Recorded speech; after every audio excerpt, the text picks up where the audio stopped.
روز روز شہر کی منڈیوں کے چکر کاٹنے اور کتنے ہی دن کی چھان پٹک کے بعد میر ہاؤس کے مکین بھی بالآخر بکرا پسند کرنے میں کامیاب ہو ہی گئے۔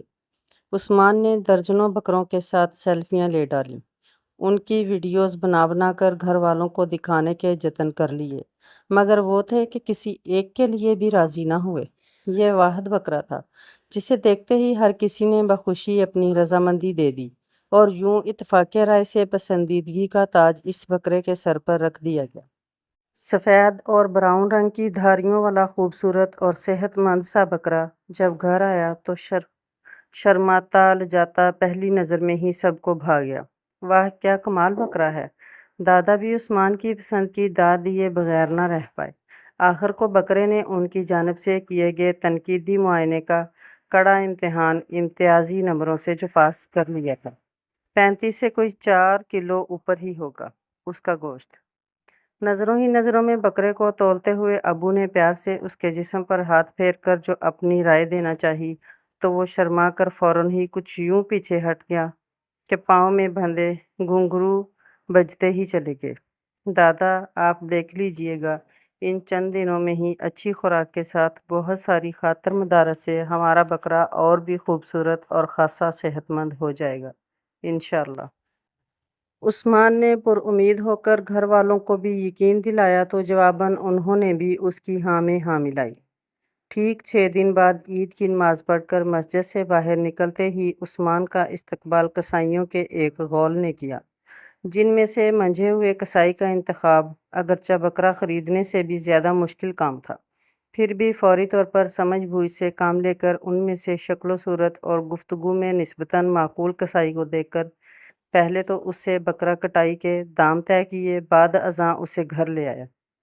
بیٹا جی میرے خیال سے ہم نے بکرا ذبح کروانا ہے، کوئی دنگل نہیں، جو بڑے جسے والے اس موٹے کسائی کو پکڑ لائے ہو۔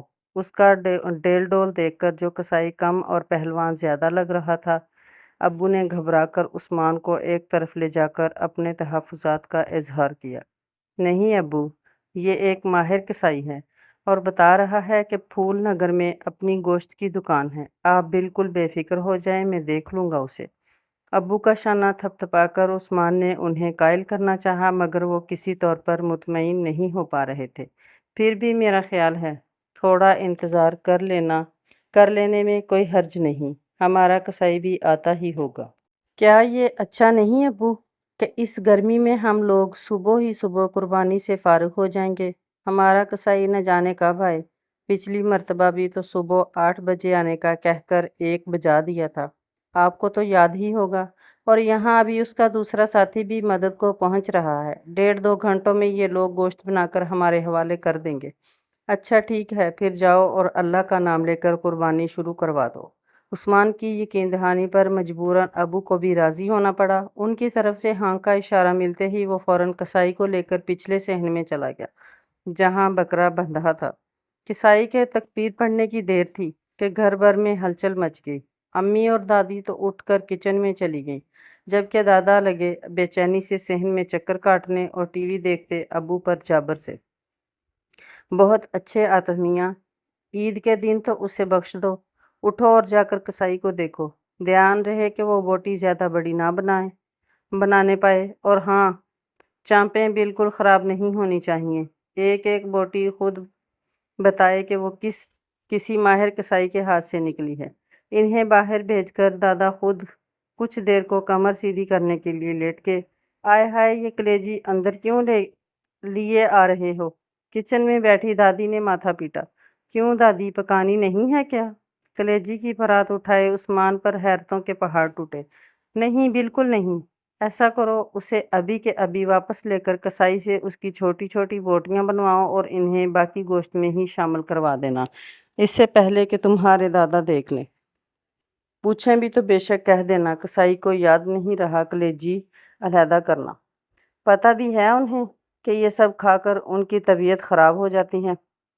پھر بھی کس بے سے بقر عید کا انتظار کیے جاتے ہیں۔ خبردار جو کسی نے کلیجی پر نگاہ غلط بھی ڈالی تو مجھ سے برا کوئی نہ ہوگا۔ سرگوشی میں پوتے سے محوے گفتگو دادی کی باتیں پیچھے کھڑے دادا کے کانوں میں پڑیں۔ वो यकदम तैश में आ गए और अपनी छड़ी को ही फर्श पर ठोक डाला। उस्मान ने तो फौरन परात रखकर खिसकने में ही आफियत जानी, तो अम्मी भी लहसुन प्याज की टोकरी उठाए बाहर निकल गईं। वो तो मैं आपकी सेहत की वजह से कह रही थी। शोहर की अचानक आमद पर दादी बुरी तरह बौखला गईं। क्यों, मुझे क्या हुआ? भला चंगा तो हूँ मैं। दादा ने फौरन ही सीना तान कर उन्हें गुस्से से आंखें दिखाईं। मेरा मतलब आपके कोलेस्ट्रॉल से। वो मिनमनाई। मारे डर के उनकी बात ही याद ही रह गई। मुझे आपसे बिल्कुल भी ऐसी उम्मीद न थी। जहाँ आरा बेगम। दादा सच में आज़र्दा हुए।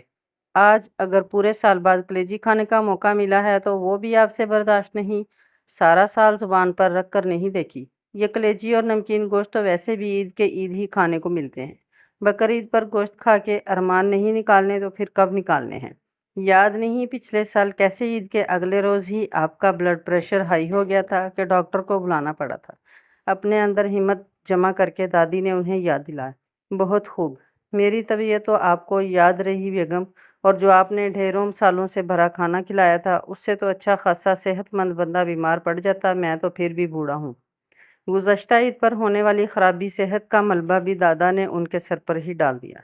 गोश्त में अगर मिर्च मसाले दुरुस्त तनासब से डाले जाएं, तेल की मिकदार कम हो तो कुछ नुकसान नहीं देता। उस्मान, हिबा को बुलाओ। किसी काम से अंदर आते उस्मान को देखकर दादा ने हुक्म सादर किया।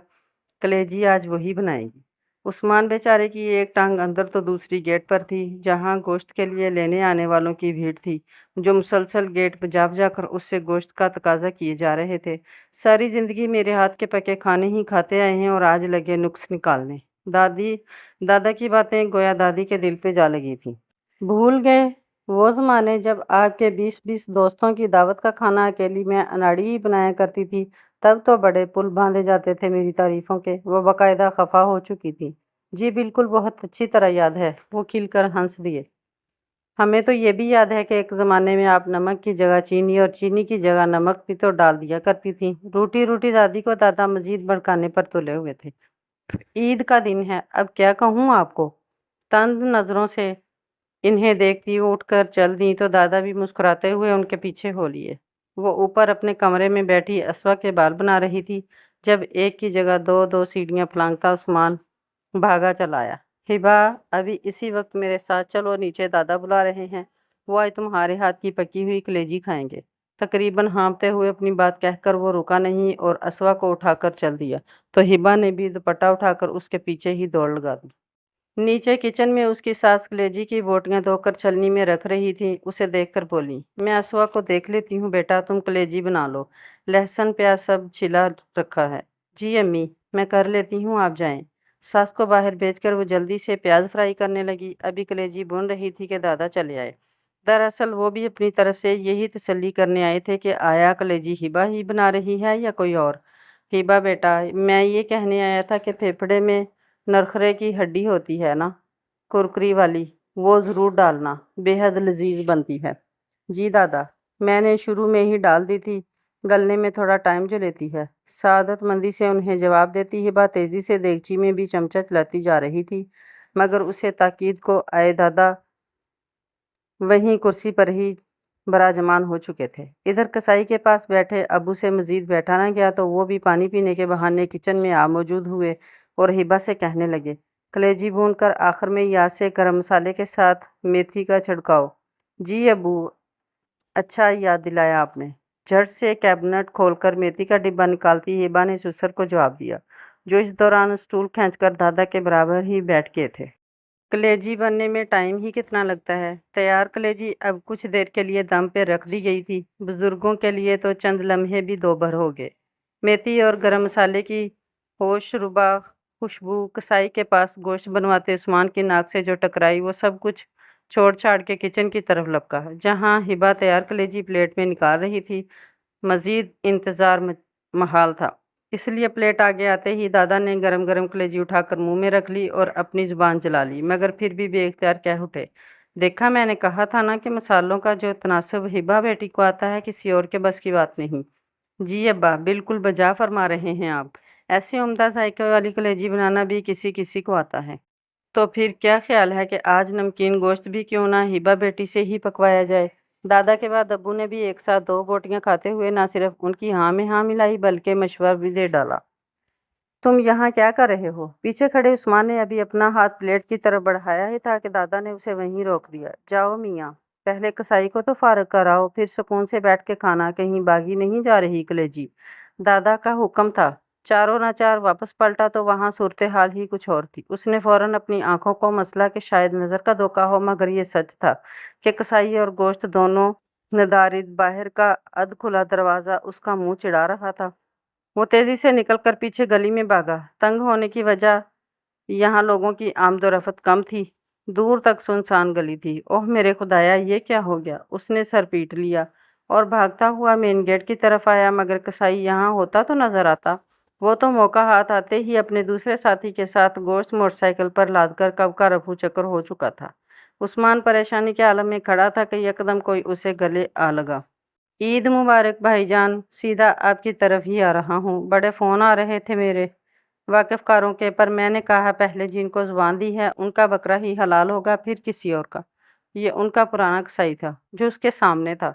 जबकि होंक खड़ा उस्मान यकटिक उसे देखते हुए सोच रहा था कि अब अंदर जाकर किस तरह दादा और अब्बू को इस वारदात के बारे में आगाह करे जो कलेजी के बाद नमकीन गोश्त खाने की तैयारी कर रहे थे।